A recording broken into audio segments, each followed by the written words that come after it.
What's up, guys? Abstract Tiger Productions here. I'm Chris. I'm Drew. And we are back with another episode of Motor. Or, for those of you who want the long version, Masters of the Universe Revelation, Episode 3. Last time, on Episode 2, we had a time skip. Yes. Still unknown. Unknown how long it was. And I don't think it really truly matters. I mean, otherwise they would have stated. But obviously it was had a time skip. Mm-hmm. Things have shifted from being magic based to more technology based. Mm-hmm. Though Triclops took it one step way too far and made a cult out of it. They worship the mighty motherboard with the holy sprocket. Yes, and offered black Kool-Aid, as I called it. Yeah. Which was basically a technovirus. Kind of technovirus. I would call it more like nanoprobes or something like that. Yeah. Borg nanoprobes in a cup, and people drank it willingly. Including an 8 or 9-year-old girl that was the most creepiest thing I've seen. I remember watching your reaction during that, and you're like, "That's gonna give me nightmares." Didn't do well. You don't do well with scary things like that. No, not at all. That was very creepy. Tila had a new haircut. Yep. Hateth everythingeth magiceth. Until a really poorly disguised evil Lyn, who was sort of aligned, purpose aligned with the sorceress of, she's not of Grayskull, it's the Hall of Wisdom. Yeah, just the sorceress. The sorceress. Collecting what little magic is left to go and try to restore the magic back to Eternia. And they have a mission. And Andrea and Tila have a mission. Yeah. Cringer's gonna... No, not Cringer. Is Cringer gonna go with him? I can't remember. Cringer's going with him. Cringer's the one that convinced Tila to actually participate. Yes. Yes, because Tila's basically gave another angry speech about Blazefus is behind because everybody's a liar and I built my life away from this and you're trying to suck me back into lies and whatnot. Yeah. And can I just say, Sarah Michelle Gellar did a great job with those speeches, by the way. Yeah. Only if they would give Jodie Whittaker an opportunity to do something like that, and maybe she will in her final season as the Doctor. I mean, anyways, that's a completely different episode, thing. So moving on, we have Evil Lyn going with them as well. Mm-hmm. But before they go and search for the two halves of the Sword of Power to restore all the magic, they're going to go collect, or at least attempt to collect, Duncan. Yes, which I feel like,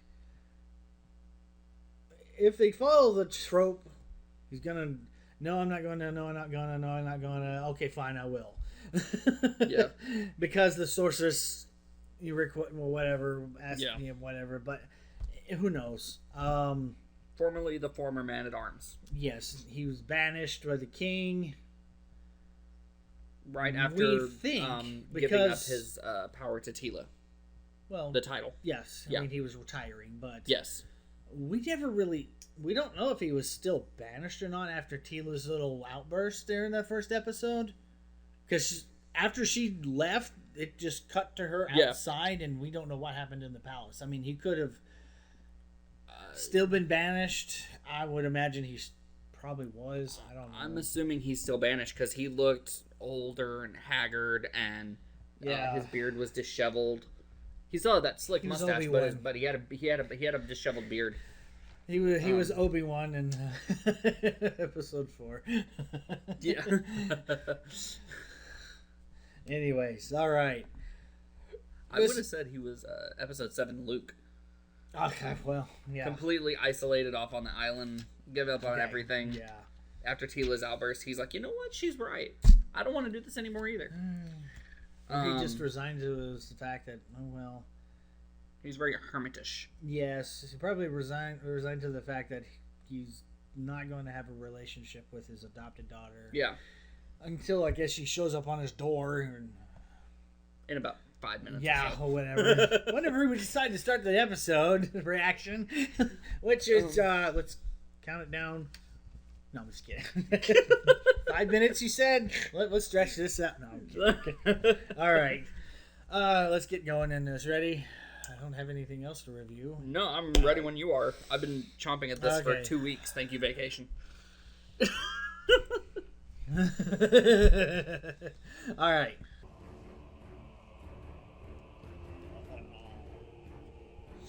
Sorry.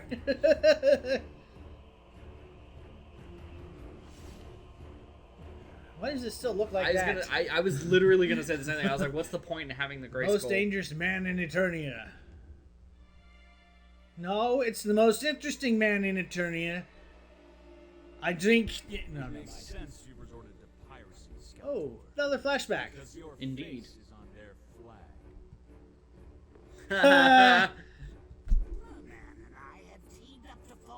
Birdman. Where's Birdman Man and Barnacle Boy? Oh, sorry. Wow. Anyways, we share one thing in common. Our hatred of Hina. I look forward to our next tussle, but I won't hold my breath. I'm so glad we get flashbacks, because that means Mark Hamill wasn't only in one episode. No. Oh! And who do we got? Oh, Man-at-Arms. There he is. I like Bonk. You know how hard it is to punch underwater? I'm not familiar with that, but I'm sure it's difficult. Very difficult. That would have been difficult as well. Yes. What if we painted the ship a nice granite? What? Wait, he actually said, "You're all wet"? He-Man had the sense of humor of a teenager who didn't get out much. Don't waste your time on dangerous men, child. They're only in it for themselves. You can't fix them, and they'll never return your affection. Ooh, so she had feelings for Skeletor, but he never really truly reciprocated. Yeah, I always got that vibe. She's the only one here carrying around a Skeletor in her closet. Funny. But I'm not the only one here carrying a torch. Am I, Tila? Ooh. Oh. That's the worst line for any water fountain ever.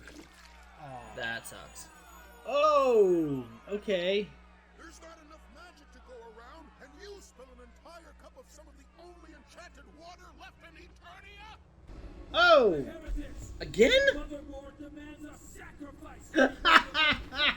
thought we were done. Nope, apparently not.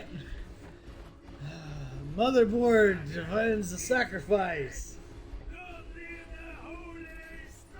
Oh my god! Along with the mighty Sprocket, the Holy Sprocket. Oh my gosh. Oh.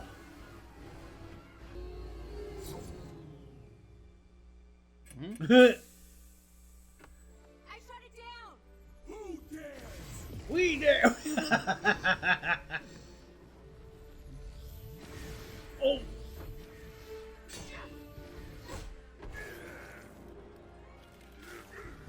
Oh. Oh, not who I thought it was. He seems to have just went a little more feral in the time skip. Indeed.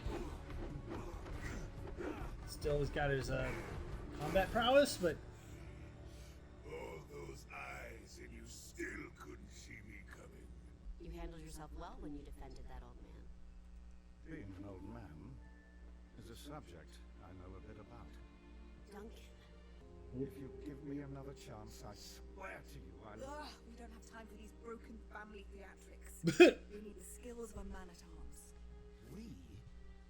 We need you to reforge the Sword of Power. Oh, is that all? oh, is You that remember all? that if I so much as weld two pieces of metal together, I can be executed? Oh, Orko?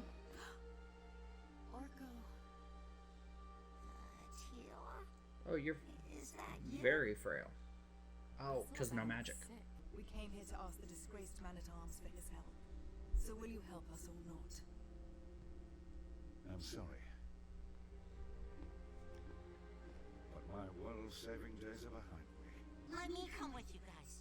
Out of the question. You're too sick to even walk. I don't need to walk. I can float. It's not You safe, Orko. barely We're can going do to that. Saturnia, the land of the dead. From the look of him, I'd say we're already there. Ooh. Then I'm following my family. No. No? What do you mean, no? Bravado can reforge the sword, so he comes with us. Duncan is going to Grayskull. Grayskull? I know you're mad at me, but Randor decreed that... It's the sorceress, Dad. She's dying. She only has Gringer to protect her. And if Triclops and his techno-cult are so hell-bent on tearing down magical totems, how long will it be before they go after Grayskull? That's true. I said no more secrets. So there's something I have to tell you. Oh no, we don't have time for any more family feuds. Your ember is at almost half the height it burned only yesterday. A story for another time, then. If we're lucky. The sorceress is your mother.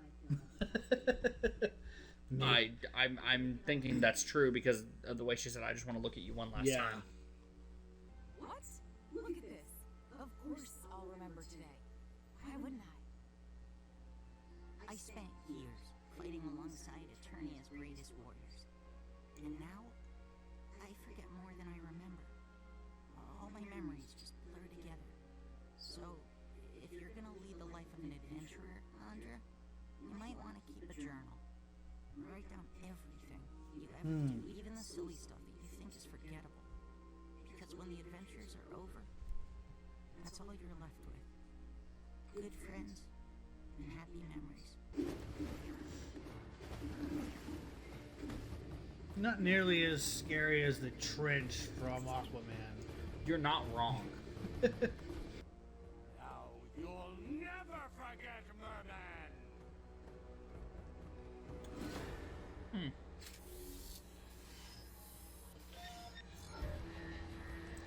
Of Well, course. he doesn't listen at all. No.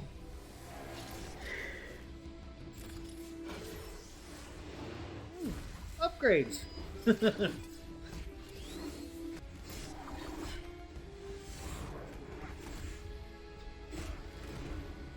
Nice. We out. Bye. No. His command of the sea can still help us. I've held up my end of the bargain. Free the flounder.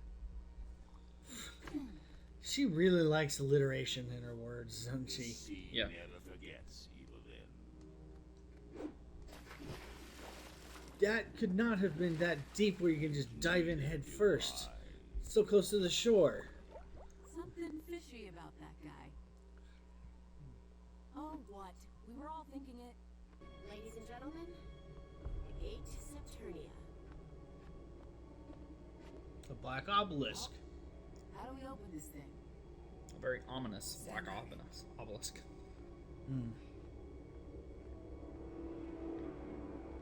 Oh.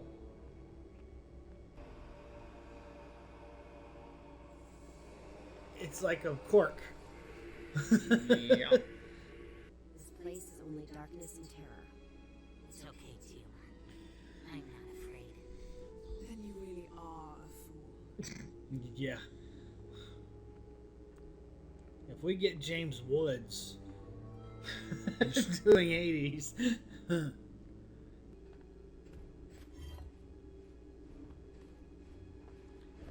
Yeah. Don't think you were supposed to do that.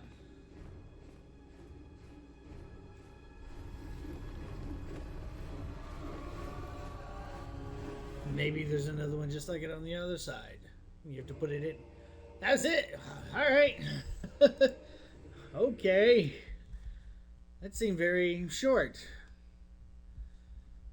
But granted, a lot did happen, so yeah. Okay. Well, that was Interesting. It was interesting. Had some of the things that I speculated actually happen. Mm-hmm.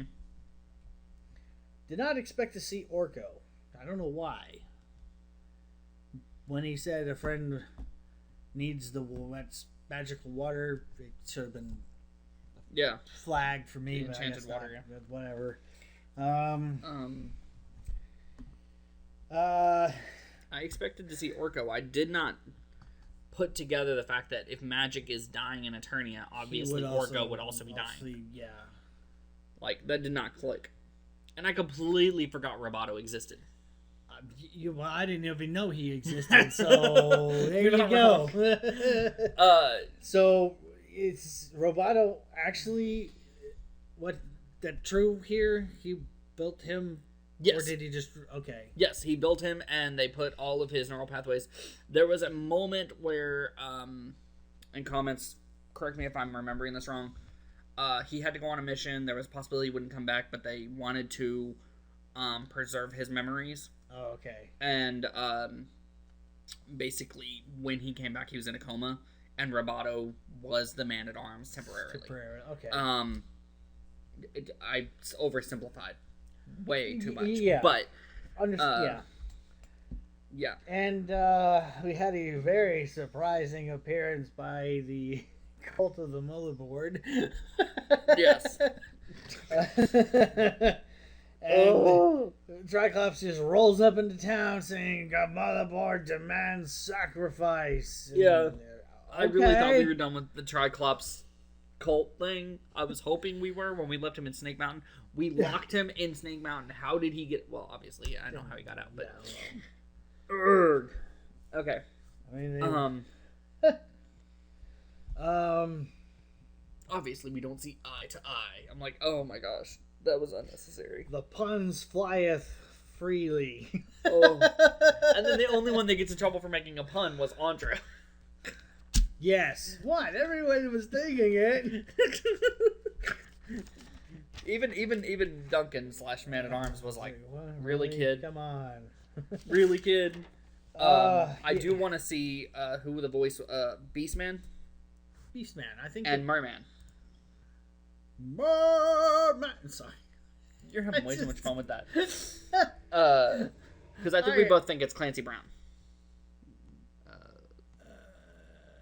Beastman... No, Merman was Kevin Conroy. Wow. Okay. You got Mark Hamill and Kevin Conroy. Let's go. Okay. And what was the other one you wanted to see? Beastman. Because we both think it's Clancy Brown. Kevin Michael Richardson. Kevin Michael Richardson. Not Clancy Brown. Not Clancy Brown. That's shocking to me. That is very, very surprising to me. Oh, Justin Long is Roboto. Justin Long. Hi, I'm a Mac. I'm a PC. Yes. I know. It's just... Yeah, I'm just like, All right. When they announced the cast list, there were some names that obviously got left out. Left out. Okay. There's some names that got left out, and Justin Long was not one I was expecting. I mean, now that I hear it, because you put it auto-tune, make it sound like a robot. Right. But now the Mac PC thing is even funnier.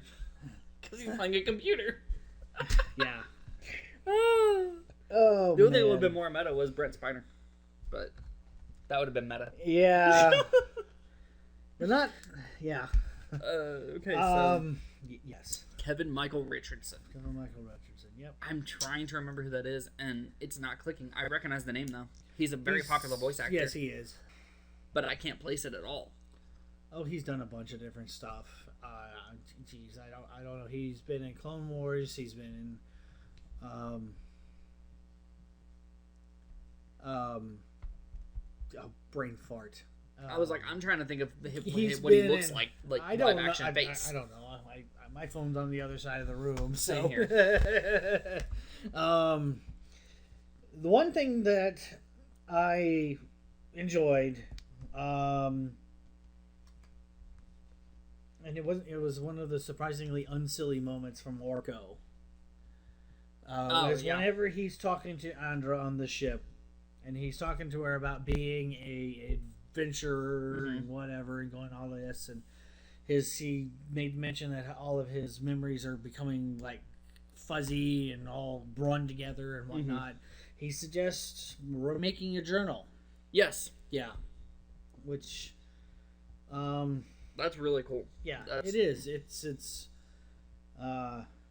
something you know. I guess you have to, you just don't really think about. That makes me wonder if that's going to be the segue for the way that the season wraps up, or potentially the series wraps up, is Andra reading her journal to like a new generation of adventurers or something like that. Or kid or something like that. Yeah, nature. yeah. Because I don't think that was just a throwaway line. I think it was because that's not something classic Orko would say. That's an Orko that's been through. been dying for the past who knows how long. I really wish they would clarify that time jump. But yeah, maybe not. I don't know. Maybe if they ever run into wherever Skeletor and He-Man / Prince Adam got sent,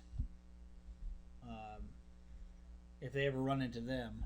Well, if I have to guess, Skeletor would be in Subternia and He-Man would be in Perternia. If I had to guess. Or they might both be in like limbo. Yeah, Purgatory or somewhere. Yeah. Whatever the version of Purgatory is. Nocturnia? The land of living night. Purgatoria. Purgatoria. I almost said Purgilturnia, but I just tried to force myself not to. Way too many fish jokes for Yes. one episode.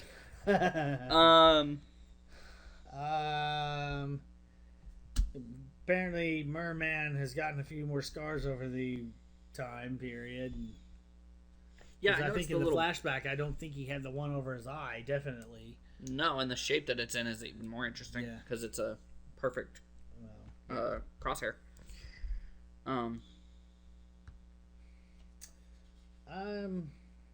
The skull was more than just a unlock thing. Yeah. Or it was more than just something that Skeletor had as like a weapon of some sort. Yeah. It is a key to Subternia. And Evelyn picked it up and take it with it because I don't know. I have two different theories as to why she did that. One She is agreeing with you. It's possible there's a door on the other side that she'll need it. Yeah, in Or some way of because you have this is a door that you have to open. Have to unlock either one side or the other to even open. At all. The second being, even though she claims that she's over it and and all that stuff, that's the last remaining piece of Skeletor she has. That's true. Yeah. So she was like starting to walk away from it, and she was like, "Nah, I better take that with me." Yeah. Yeah, that's what I put down. Is Evelyn took the skull with them, with her or whatever, and then it started closing down, which kind of leads me to believe that if there's only one key, and you have to use it to unlock the open the door on either side. But still, I think you could be both.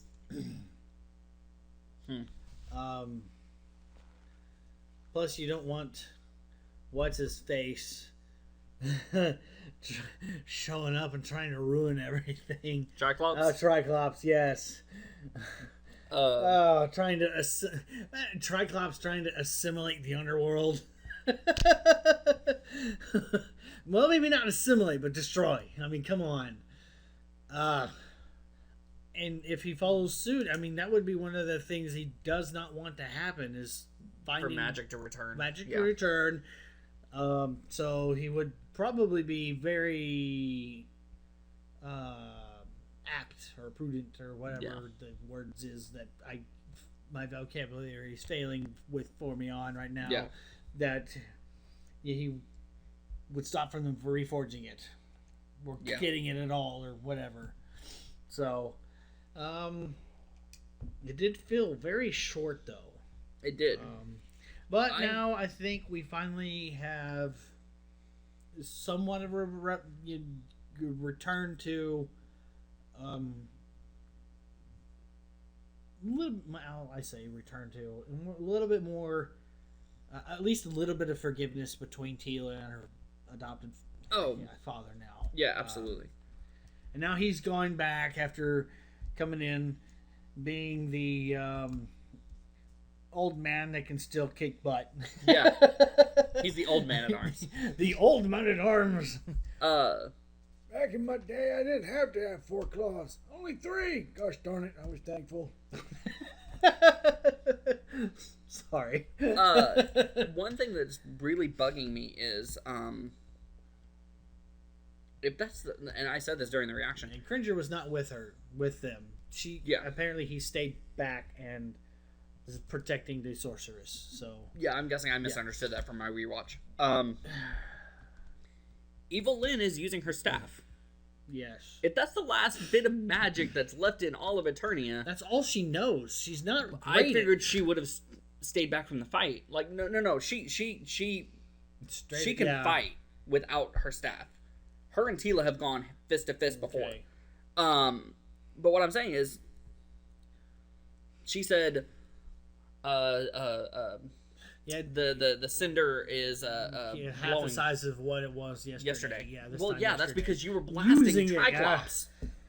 I'm sitting here like, which is probably why are you using your magic? But anyways, you're not wrong. Also, I'm really surprised. Maybe it's because of her connection to Skeletor. In the original series, Triclops has always shown a very, very distinct fear of Evil Lynn because of her magic. Well, now that he knows that magic is not much of a thing and it's on its way out, he can be, I guess, a little bit more bolder. Plus, he has all those Borg drones under his command that he and his tanks and all that. Yes, and stuff. But when she started blasting, I figured he would have turned tail and run. Because that's usually how he works. Oh, magic, I'm out. Because he's so technology-based. I was very surprised that he stood his ground when Evil Lynn started blasting. Yeah. But, I mean... But that gave the opportunity for Beastman to come in and save the day. Yeah, Beastman to come in and... Which sounds just so weird coming out of my mouth. It's... Beastman saved the day in a Masters of the Universe television series. Just all right. I like the face paint though. I'm digging the feral face paint. Yeah.